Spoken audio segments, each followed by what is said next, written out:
Ezekiel 40.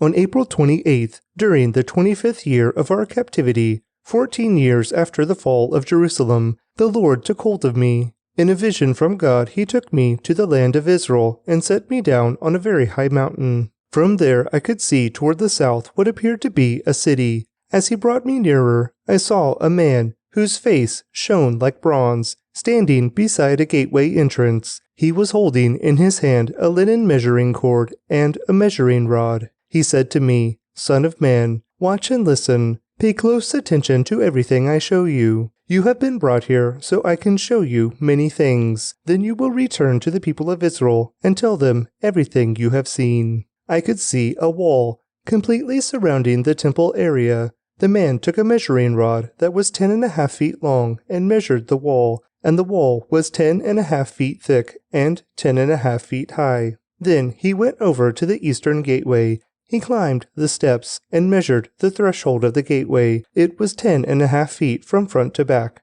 There were guard alcoves on each side, built into the gateway passage. Each of these alcoves was 10.5 feet square, with a distance between them of 8 3/4 feet along the passage wall. The gateway's inner threshold, which led to the entry room at the inner end of the gateway passage, was 10.5 feet from front to back. He also measured the entry room of the gateway. It was 14 feet across, with supporting columns 3.5 feet thick. This entry room was at the inner end of the gateway structure, facing toward the temple. There were 3 guard alcoves on each side of the gateway passage. Each had the same measurements, and the dividing walls separating them were also identical. The man measured the gateway entrance, which was 17.5 feet wide at the opening and 22 3/4 feet wide in the gateway passage. In front of each of the guard alcoves was a 21-inch curb. The alcoves themselves were 10.5 feet on each side. Then he measured the entire width of the gateway, measuring the distance between the back walls of facing guard alcoves. This distance was 43 3/4 feet. He measured the dividing walls all along the inside of the gateway up to the entry room of the gateway. This distance was 105 feet. The full length of the gateway passage was 87.5 feet, from one end to the other. There were recessed windows that narrowed inward through the walls of the guard alcoves and their dividing walls. There were also windows in the entry room. The surfaces of the dividing walls were decorated with carved palm trees. Then the man brought me through the gateway into the outer courtyard of the temple. A stone pavement ran along the walls of the courtyard, and 30 rooms were built against the walls, opening onto the pavement. This pavement flanked the gates and extended out from the walls into the courtyard the same distance as the gateway entrance. This was the lower pavement. Then the man measured across the temple's outer courtyard between the outer and inner gateways. The distance was 175 feet. The man measured the gateway on the north just like the one on the east. Here, too, there were 3 guard alcoves on each side, with dividing walls and an entry room.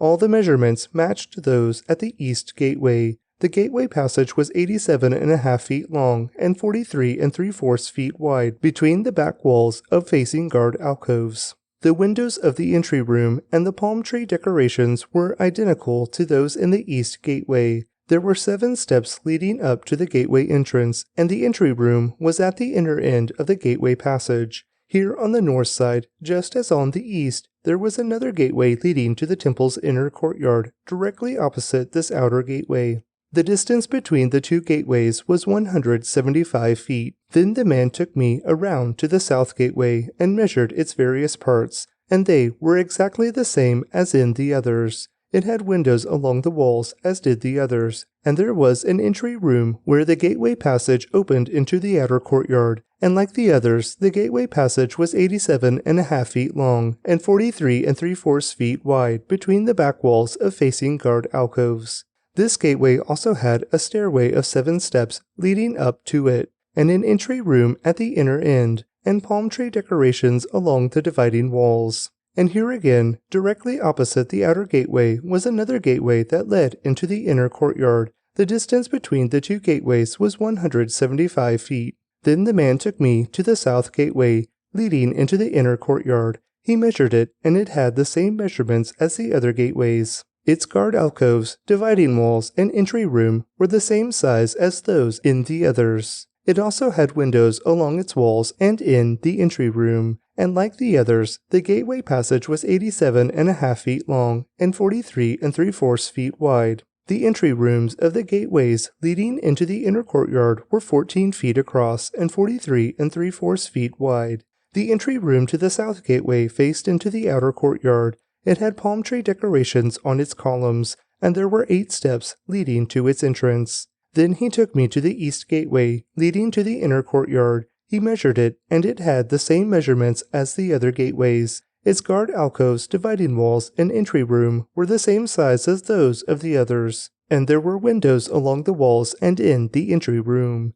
The gateway passage measured 87.5 feet long and 43 3/4 feet wide. Its entry room faced into the outer courtyard. It had palm tree decorations on its columns, and there were 8 steps leading to its entrance. Then he took me around to the north gateway, leading to the inner courtyard. He measured it, and it had the same measurements as the other gateways. The guard alcoves, dividing walls, and entry room of this gateway had the same measurements as in the others, and the same window arrangements. The gateway passage measured 87.5 feet long and 43 3/4 feet wide. Its entry room faced into the outer courtyard and had palm tree decorations on the columns. There were 8 steps leading to its entrance. A door led from the entry room of one of the inner gateways into a side room where the meat for sacrifices was washed. On each side of this entry room were 2 tables, where the sacrificial animals were slaughtered for the burnt offerings, sin offerings, and guilt offerings.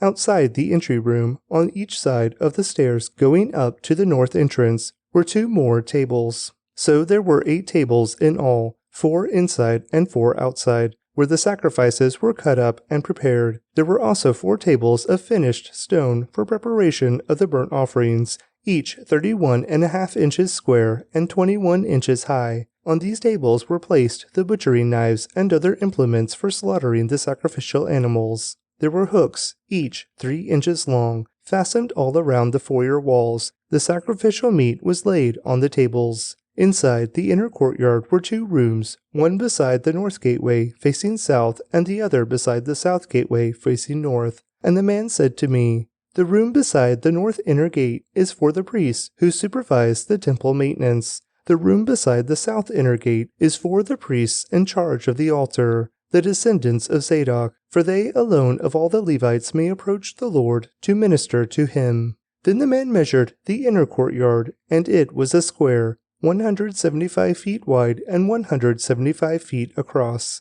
The altar stood in the courtyard in front of the temple. Then he brought me to the entry room of the temple. He measured the walls on either side of the opening to the entry room, and they were 8 3/4 feet thick. The entrance itself was 24.5 feet wide, and the walls on each side of the entrance were an additional 5 1/4 feet long. The entry room was 35 feet wide and 21 feet deep. There were 10 steps leading up to it, with a column on each side.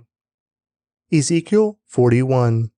After that, the man brought me into the sanctuary of the temple. He measured the walls on either side of its doorway, and they were 10.5 feet thick. The doorway was 17.5 feet wide, and the walls on each side of it were 8 3/4 feet long. The sanctuary itself was 70 feet long and 35 feet wide. Then he went beyond the sanctuary into the inner room. He measured the walls on either side of its entrance, and they were 3.5 feet thick.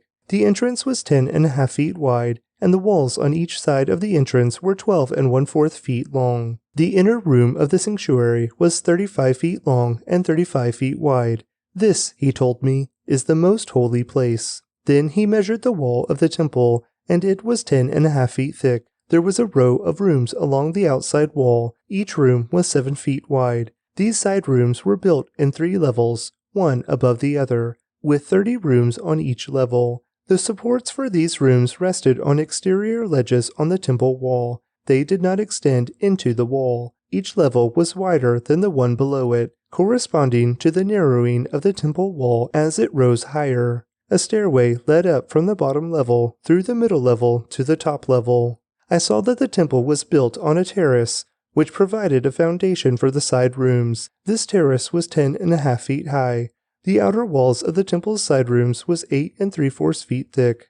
This left an open area between these side rooms and the row of rooms along the outer wall of the inner courtyard. This open area was 35 feet wide, and it went all the way around the temple. 2 doors opened from the side rooms into the terrace yard, which was 8 3/4 feet wide.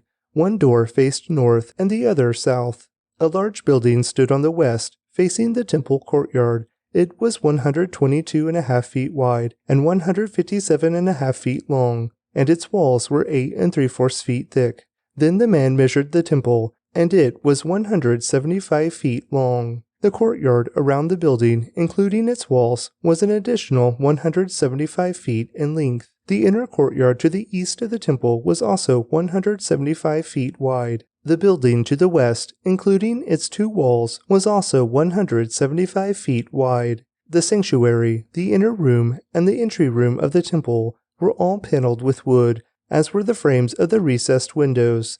The inner walls of the temple were paneled with wood above and below the windows. The space above the door leading into the inner room and its walls inside and out were also paneled. All the walls were decorated with carvings of cherubim, each with 2 faces, and there was a carving of a palm tree between each of the cherubim. One face, that of a man, looked toward the palm tree on one side. The other face, that of a young lion, looked toward the palm tree on the other side. The figures were carved all along the inside of the temple, from the floor to the top of the walls, including the outer wall of the sanctuary. There were square columns at the entrance to the sanctuary, and the ones at the entrance of the most holy place were similar. There was an altar made of wood 5 1/4 feet high and 3.5 feet across. Its corners, base, and sides were all made of wood. This, the man told me, is the table that stands in the Lord's presence. Both the sanctuary and the most holy place had double doorways, each with 2 swinging doors. The doors leading into the sanctuary were decorated with carved cherubim and palm trees, just as on the walls, and there was a wooden roof at the front of the entry room to the temple. On both sides of the entry room were recessed windows decorated with carved palm trees. The side rooms along the outside wall also had roofs. Ezekiel 42. Then the man led me out of the temple courtyard by way of the north gate. We entered the outer courtyard and came to a group of rooms against the north wall of the inner courtyard. This structure, whose entrance opened toward the north, was 175 feet long and 87.5 feet wide. One block of rooms overlooked the 35-foot width of the inner courtyard. Another block of rooms looked out onto the pavement of the outer courtyard. The 2 blocks were built 3 levels high and stood across from each other. Between the 2 blocks of rooms ran a walkway 17.5 feet wide. It extended the entire 175 feet of the complex, and all the doors faced north. Each of the 2 upper levels of rooms was narrower than the one beneath it, because the upper levels had to allow space for walkways in front of them. Since there were 3 levels, and they did not have supporting columns as in the courtyards, each of the upper levels was set back from the level beneath it. There was an outer wall that separated the rooms from the outer courtyard. It was 87.5 feet long. This wall added length to the outer block of rooms, which extended for only 87.5 feet, while the inner block, the rooms toward the temple, extended for 175 feet. There was an eastern entrance from the outer courtyard to these rooms. On the south side of the temple, there were 2 blocks of rooms just south of the inner courtyard between the temple and the outer courtyard. These rooms were arranged just like the rooms on the north. There was a walkway between the 2 blocks of rooms just like the complex on the north side of the temple. This complex of rooms was the same length and width as the other one, and it had the same entrances and doors. The dimensions of each were identical. So there was an entrance in the wall facing the doors of the inner block of rooms, and another on the east at the end of the interior walkway. Then the man told me, "These rooms that overlook the temple from the north and south are holy. Here the priests who offer sacrifices to the Lord will eat the most holy offerings, and because these rooms are holy, they will be used to store the sacred offerings, the grain offerings, sin offerings, and guilt offerings. When the priests leave the sanctuary, they must not go directly to the outer courtyard. They must first take off the clothes they wore while ministering. Because these clothes are holy, they must put on other clothes before entering the parts of the building complex open to the public. When the man had finished measuring the inside of the temple area, he led me out through the east gateway to measure the entire perimeter. He measured the east side with his measuring rod, and it was 875 feet long. Then he measured the north side, and it was also 875 feet long. The south side was also 875 feet, and the west side was also 875 feet. So the area was 875 feet on each side, with a wall all around it to separate what was holy from what was common. James 3. Dear brothers and sisters, not many of you should become teachers in the church, for we who teach will be judged more strictly. Indeed, we all make many mistakes, for if we could control our tongues, we would be perfect and could also control ourselves in every other way. We can make a large horse go wherever we want by means of a small bit in its mouth, and a small rudder makes a huge ship turn wherever the pilot chooses to go, even though the winds are strong. In the same way, the tongue is a small thing that makes grand speeches. But a tiny spark can set a great forest on fire, and among all the parts of the body, the tongue is a flame of fire. It is a whole world of wickedness, corrupting your entire body. It can set your whole life on fire, for it is set on fire by hell itself. People can tame all kinds of animals, birds, reptiles, and fish, but no one can tame the tongue. It is restless and evil, full of deadly poison. Sometimes it praises our Lord and Father, and sometimes it curses those who have been made in the image of God. And so, blessing and cursing come pouring out of the same mouth. Surely, my brothers and sisters, this is not right. Does a spring of water bubble out with both fresh water and bitter water? Does a fig tree produce olives, or a grapevine produce figs? No, and you can't draw fresh water from a salty spring. If you are wise and understand God's ways, prove it by living an honorable life, doing good works with the humility that comes from wisdom. But if you are bitterly jealous, and there is selfish ambition in your heart, don't cover up the truth with boasting and lying. For jealousy and selfish ambition are not God's kind of wisdom. Such things are earthly, unspiritual, and demonic. For wherever there is jealousy and selfish ambition, there you will find disorder and evil of every kind. But the wisdom from above is first of all pure. It is also peace-loving, gentle at all times, and willing to yield to others. It is full of mercy and the fruit of good deeds. It shows no favoritism and is always sincere. And those who are peacemakers will plant seeds of peace and reap a harvest of righteousness. Proverbs 3. My child, never forget the things I have taught you. Store my commands in your heart. If you do this, you will live many years, and your life will be satisfying. Never let loyalty and kindness leave you. Tie them around your neck as a reminder. Write them deep within your heart. Then you will find favor with both God and people, and you will earn a good reputation. Trust in the Lord with all your heart. Do not depend on your own understanding. Seek His will in all you do, and He will show you which path to take. Don't be impressed with your own wisdom. Instead, fear the Lord and turn away from evil. Then you will have healing in your body and strength for your bones. Honor the Lord with your wealth and with the best part of everything you produce.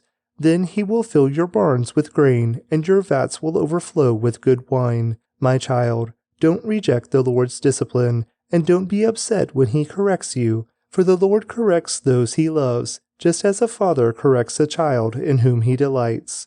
Joyful is the person who finds wisdom, the one who gains understanding. For wisdom is more profitable than silver, and her wages are better than gold. Wisdom is more precious than rubies. Nothing you desire can compare with her. She offers you long life in her right hand and riches and honor in her left. She will guide you down delightful paths. All her ways are satisfying. Wisdom is a tree of life to those who embrace her. Happy are those who hold her tightly. By wisdom the Lord founded the earth. By understanding he created the heavens. By his knowledge the deep fountains of the earth burst forth, and the dew settles beneath the night sky. My child, don't lose sight of common sense and discernment. Hang on to them, for they will refresh your soul. They are like jewels on a necklace. They keep you safe on your way, and your feet will not stumble. You can go to bed without fear. You will lie down and sleep soundly. You need not be afraid of sudden disaster or the destruction that comes upon the wicked, for the Lord is your security.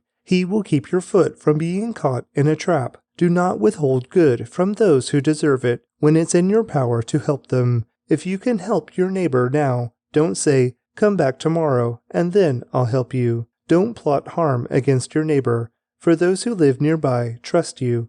Don't pick a fight without reason when no one has done you harm. Don't envy violent people or copy their ways. Such wicked people are detestable to the Lord, but he offers his friendship to the godly. The Lord curses the house of the wicked, but he blesses the home of the upright. The Lord mocks the mockers, but is gracious to the humble.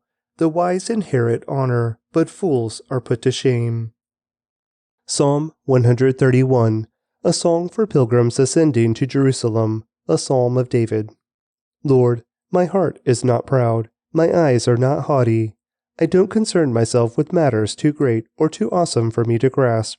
Instead, I have calmed and quieted myself like a weaned child, who no longer cries for its mother's milk. Yes, like a weaned child is my soul within me. O Israel, put your hope in the Lord, now and always.